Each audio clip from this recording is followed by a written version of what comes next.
Assalamualaikum warahmatullahi wabarakatuh. Shalom, Om Swastiastu, Namo Buddhaya, salam kebajikan dan salam sejahtera. Pada kesempatan kali ini saya akan menjelaskan 3 materi secara singkat yang sudah saya pelajari untuk mengisi mata kuliah pengantar ilmu hukum.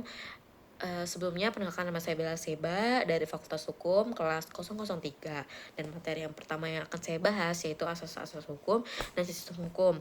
Asas itu pada dasarnya adalah dasar atau fondasi dalam suatu sistem hukum. Nah, asas hukum itu merupakan prinsip atau nilai fundamental yang menjadi landasan pembentukan suatu penerapan hukum. Asas hukum itu bersifat abstrak dan tidak langsung mengatur perilaku, tetapi memberi arahan bagi seluruh peraturan hukum. Dan ada menurut beberapa pendapat ahli yang saya akan sebutkan, yaitu menurut Sajipto Roharjo yang menyatakan bahwa asas hukum itu adalah jantung hukum yang menjadi landasan paling luas bagi seluruh peraturan hukum. Dan pendapat ini tuh menegaskan bahwa asas hukum itu memegang peran tinggi dalam sistem hukum atau peran sentral. Nah, ada perbedaan asas hukum dan norma hukum. Asas hukum itu bersifat abstrak dan tidak memiliki sanksi. Contohnya tuh prinsip bahwa keadilan harus ditegakkan seperti fiat justitia rod caelum. Dan sebaliknya, norma hukum itu bersifat konkret dan tertulis dalam undang-undang, peraturan undang-undang, dan disertai sanksi yang jelas. Dan itu contohnya kayak tindak pidana pencurian. Dan demikian. Baik, materi kedua yang akan saya jelaskan yaitu tentang penggolongan hukum.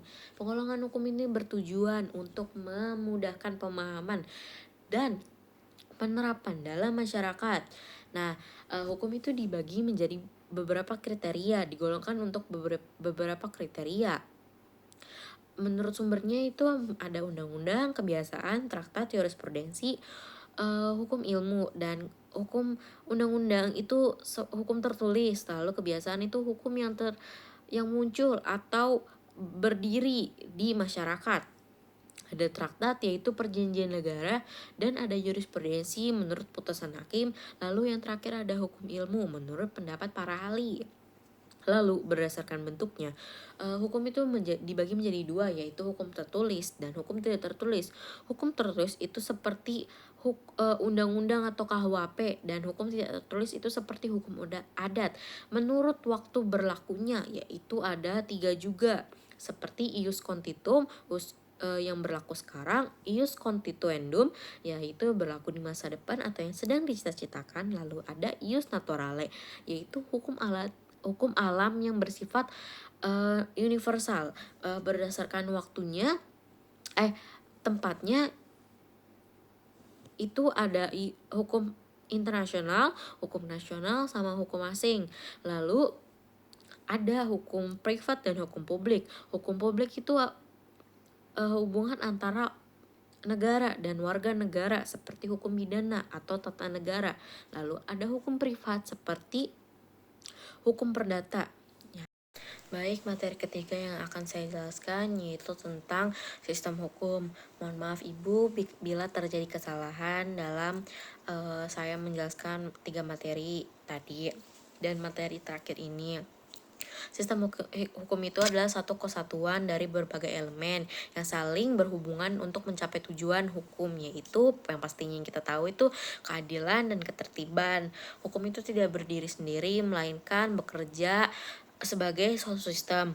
Menurut salah satu ahli, hukum itu terdiri dari 3 elemen utama, yaitu seperti lembaga penegak hukum, pengadilan, kepolisian, kejaksaan. Kedua itu substansi hukum, yaitu peraturan perundang-undangan yang berlaku. Dan ketiga itu budaya hukum, yaitu sikap dan kesadaran masyarakat terhadap hukum. Di dunia dikenal itu beberapa sistem hukum seperti civil law yang berlaku di Indonesia ini, common law seperti di Inggris, dan hukum adat, hukum Islam, karena banyak beberapa masyarakat Indonesia yang masih menganut hukum adat dan hukum Islam.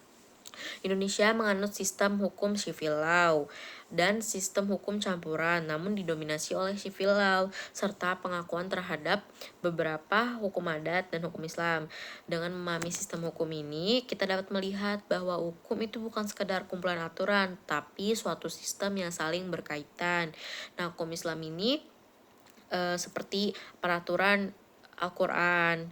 Dan hukum adat itu banyak sekali contohnya. Terima kasih, sekian video materi yang saya buat. Kurang lebihnya saya mohon maaf Ibu. Wassalamualaikum warahmatullahi wabarakatuh.